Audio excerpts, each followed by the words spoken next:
Une petite fille a trouvé un œuf, mais ce qui en sort n'est pas un poussin.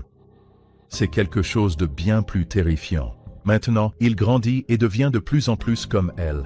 Peut-elle apprivoiser la créature qu'elle a réveillée? Tinja a 12 ans et elle est gymnaste professionnelle. Son père est fleuriste et musicien, tandis que sa mère est une blogueuse finlandaise bien connue qui diffuse en direct la vie quotidienne de sa famille. Tinja a aussi un petit frère, Mathias. Ils forment la famille parfaite. Pendant le tournage d'une autre vidéo, une corneille s'introduit soudainement dans leur salon. L'oiseau effrayé s'agite dans tous les sens, brisant le lustre, un vase et plusieurs autres objets fragiles. Tinja attrape soigneusement la corneille pour la relâcher dehors, mais sa mère lui demande plutôt de lui donner l'oiseau. La fille accepte et la femme se venge de la corneille pour tous les dégâts qu'elle a causés. Bouleversé, Tinja jette le pauvre oiseau à la poubelle sans se rendre compte qu'il bouge encore. Plus tard dans la journée, Tinja rencontre sa nouvelle voisine, Rita, qui adore absolument son bulldog français. Ce soir-là, la mère chante une berceuse à Mathias et Tinja se joint à elle.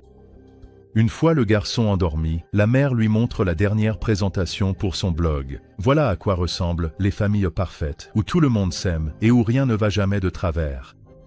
Il est difficile de croire que de telles familles existent vraiment. La nuit, Tinja n'arrive pas à s'endormir. Elle entend de forts croassements dehors, va vérifier, et découvre que la corneille n'est plus dans la poubelle. Errant dans la forêt à la recherche de l'oiseau blessé, la fille finit par le retrouver. La pauvre créature souffre terriblement. Tinja ramasse une pierre et met fin à ses souffrances. Après cela, elle remarque un petit œuf à côté de la corneille. L'oiseau devait essayer de retourner à son nid. Submergée par la culpabilité, Tinja emporte l'œuf chez elle et le cache sous son oreiller. Le lendemain, la fille s'entraîne dur, déterminée à ne pas décevoir sa mère. Sa performance est bonne, mais l'entraîneuse refuse toujours de la laisser participer à la grande compétition. Après l'entraînement et un jogging, Tinja rentre chez elle et voit sa mère avec un autre homme. Il s'appelle Tero. La fille comprend que sa mère trompe son père. Ce soir-là, sa mère entre dans la chambre de Tinja et lui offre une nouvelle tenue pour la compétition à venir. La femme avoue qu'elle a un amant pour être heureuse et demande à Tinja de garder le secret. Après son départ, la fille colle l'œuf contre son oreille et entend un fort battement de cœur venant de l'intérieur. Sa mère continue de faire semblant d'être une épouse aimante, filmant ses fausses vidéos de famille pour le blog. Tinja remarque que l'œuf est devenu beaucoup plus gros. Il ne ressemble définitivement plus à un œuf de corbeau. La fille le cache à l'intérieur de sa peluche. Tinja se rend à la prochaine séance d'entraînement avec sa mère. La fille remarque que Rita a rejoint la classe, et à sa grande surprise, la nouvelle élève s'avère très talentueuse, bien meilleure que Tinja elle-même. En voyant cela, la mère de la protagoniste force sa fille à s'entraîner pendant des heures sans interruption.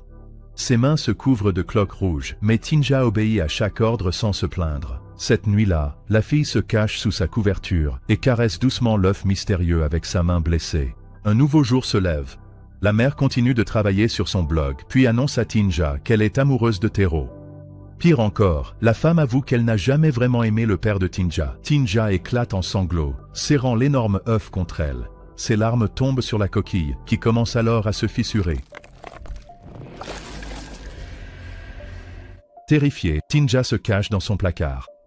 Bientôt, une étrange créature, ressemblant à un oiseau démoniaque géant, éclot de l'œuf. La chose terrifiante pousse un cri strident, brise la fenêtre et s'enfuit dans la nuit. Entendant le bruit, le père de Tinja se précipite dans la chambre, mais la fille insiste pour dire que ce n'était qu'un autre oiseau. Le soir suivant, le poussin monstrueux revient. Paralysé par la peur, Tinja remarque que la créature s'est coupée à la patte sur un éclat de verre provenant de la fenêtre brisée. Elle retire délicatement le morceau de verre de sa blessure. En retour, la créature attrape doucement le doigt de la fille, comme pour la remercier, et ne semble même pas dérangée par les caresses. Tinja emmène le monstre dans la salle de bain pour laver sa blessure et lui donner un bain. À sa grande surprise, l'étrange oiseau semble adorer l'eau, éclaboussant partout comme un petit enfant. Lorsque Mathias frappe à la porte de la salle de bain, Tinja refuse de le laisser entrer. Elle cache la créature sous son lit et lui donne un nom, Ali. Tinja se rend compte que la créature est une femelle. Cette nuit-là, la protagoniste n'arrive pas à dormir à cause du chien du voisin qui aboie dehors. Dans son esprit, elle s'imagine sauter par la fenêtre et se diriger directement vers la maison de Rita. Lorsque Tinja se réveille, Ali se tient juste devant elle. Le monstre a apporté à sa maîtresse le chien de Rita, ou plutôt, une partie de celui-ci. La vue de cela fait vomir la jeune fille. Ali le mange, tout comme les oisillons mangent la nourriture régurgitée par leurs parents.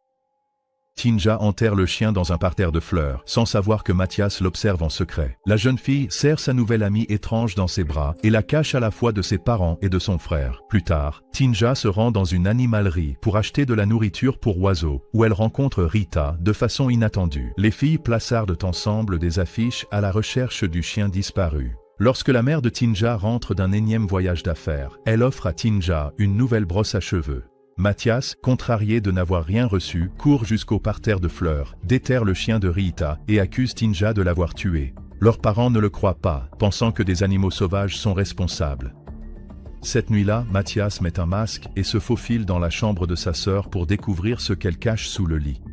Ali lacère son masque avec ses griffes, et à ce moment précis, Tinja fait une crise d'épilepsie. Il devient évident que la jeune fille partage un lien psychique avec la créature terrifiante. La mère de Tinja entre dans la chambre de la fille, regarde sous le lit, puis ouvre son placard. Là, elle trouve la tenue de compétition déchirée de Tinja, et entre dans une rage folle. Heureusement, la femme ne remarque pas Ali. En faisant des abdos, Tinja entend les faibles cris de son animal de compagnie. Apparemment, Ali a faim. La jeune fille mange quelques graines et les régurgite pour nourrir le poussin. Elle chante une berceuse à Ali et remarque que la créature commence à avoir des cheveux. Cette nuit-là, alors que Tinja s'endort, Ali commence à explorer la maison. Elle terrifie Mathias puis se glisse dans la chambre où dort la mère de Tinja. La femme sent que quelqu'un la touche et se réveille avec une étrange substance gluante sur la peau. De plus, il y a une plume par terre. Elle attrape un couteau et fouille la maison. Mathias court vers elle en criant que Tinja est un monstre. La mère rejette ses paroles, affirmant que ce n'est qu'un mauvais rêve. Tinja brosse les cheveux d'Ali et l'habille avec l'une de ses propres robes. Lors du prochain entraînement de gymnastique, Rita réussit une fois de plus, bien mieux que Tinja. La mère de la protagoniste est déçue. Tinja souffre émotionnellement et Ali ressent sa douleur. Elle s'échappe discrètement de la chambre de Tinja, suit Rita qui rentre chez elle après l'entraînement et l'attaque. À ce moment précis, Tinja fait une nouvelle crise d'épilepsie. La jeune fille rentre chez elle et trouve le bec d'Ali posé dans sa chambre. Il semble que son animal de compagnie soit en train de se transformer peu à peu. La mère de Tinja décide de rendre visite à son amant, Tero, à nouveau, et emmène sa fille avec elle. Ils passent le week-end dans sa maison de campagne. Il s'avère que Tero est veuf et élève seul sa jeune fille, Elmi. Cette nuit-là, la petite fille pleure bruyamment, empêchant Tinja de dormir. Soudain, Ali apparaît dans sa chambre. Elle ressemble de plus en plus à Tinja elle-même. La jeune fille et son étrange double s'endorment côte à côte dans le même lit. Bientôt, Tinja réalise que Tero est un homme bon et généreux. Il n'a pas besoin que sa vie ait l'air parfaite. Tinja rend ensuite visite à Rita à l'hôpital. La pauvre fille est gravement blessée et il lui manque un bras. Quand Rita voit Tinja, elle pousse un cri de terreur. Dévastée, la protagoniste rentre chez elle et fond en larmes. Elle se gifle, sachant qu'Ali ressentira aussi la douleur. Ali réconforte la jeune fille en la prenant dans ses bras. Tinja se réveille le lendemain matin et se rend compte qu'Ali s'est encore plus transformée. Elle ressemble maintenant presque exactement à Tinja, à l'exception de ses étranges pupilles inhumaines. Pendant la journée, Tinja essaie de faire une roue arrière, mais elle tombe sans cesse, encore et encore. Tero encourage la jeune fille, lui rappelant que gagner n'est pas la chose la plus importante. Un peu plus tard, l'homme entend des bruits étranges venant de la chambre de Tinja. La protagoniste nourrit à nouveau Ali, comme une mère oiseau nourrit son oisillon. Tero fait irruption dans la chambre et voit la créature. Ali se jette sur l'homme et lui blesse le bras. Malgré l'attaque, Tero pardonne à Tinja et lui promet de ne rien dire à sa mère. La mère de Tinja force une fois de plus sa fille à s'entraîner plus dur. Elle la gronde constamment et semble bien plus affectueuse envers la petite Elmi qu'envers sa propre fille. Tinja devient jalouse. Elle s'inquiète qu'en son absence, pendant la compétition, Ali puisse attaquer Tero et Elmi. Lors de l'événement, la mère filme la performance de Tinja pour son blog. Alors que la jeune fille commence sa routine, elle ressent soudain un lien psychique profond avec Ali. Au même moment, Ali saisit la hache de Tero et se dirige vers la chambre de Elmi. Pour l'arrêter, Tinja rate volontairement une de ses figures, tombe et se blesse au poignet. La douleur arrête immédiatement Ali. À ce moment précis, Tero aperçoit la fillette monstrueuse. Lorsque Tinja et sa mère reviennent, Tero les met à la porte, affirmant que Tinja a de graves problèmes psychologiques. Dans un accès de rage, la mère s'assoit dans la voiture et frappe sa tête contre le volant. Elle reproche à sa fille d'avoir gâché son bonheur. Elle rentre chez elle en voiture.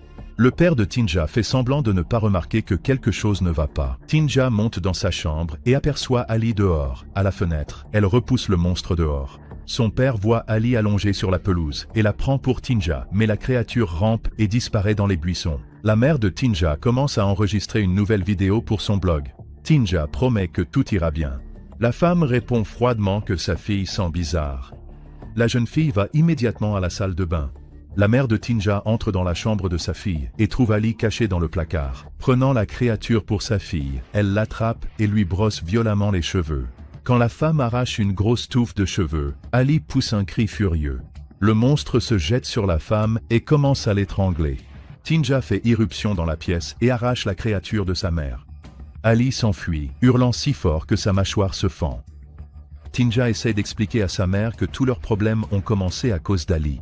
Armée de couteaux bien aiguisés, elles descendent prudemment au rez-de-chaussée, où elles retrouvent le père de Tinja et Mathias. La mère leur dit qu'elle chasse un monstre qui ressemble exactement à Tinja. Peu après, Ali attaque la mère de Tinja. Les deux se battent violemment, et la femme parvient à blesser la créature. La même blessure apparaît sur Tinja. La jeune fille essaie d'expliquer qu'elle et Ali sont liés, mais sa mère refuse de l'écouter. La femme frappe à nouveau Ali, mais Tinja se jette devant elle, et reçoit le coup à sa place. La jeune fille s'effondre sur la créature, et son sang coule dans la bouche d'Ali, achevant la transformation. Ali repousse le corps de Tinja. Sa mâchoire déchirée guérit, ses yeux deviennent humains, et elle se relève lentement, murmurant un seul mot, « Maman ».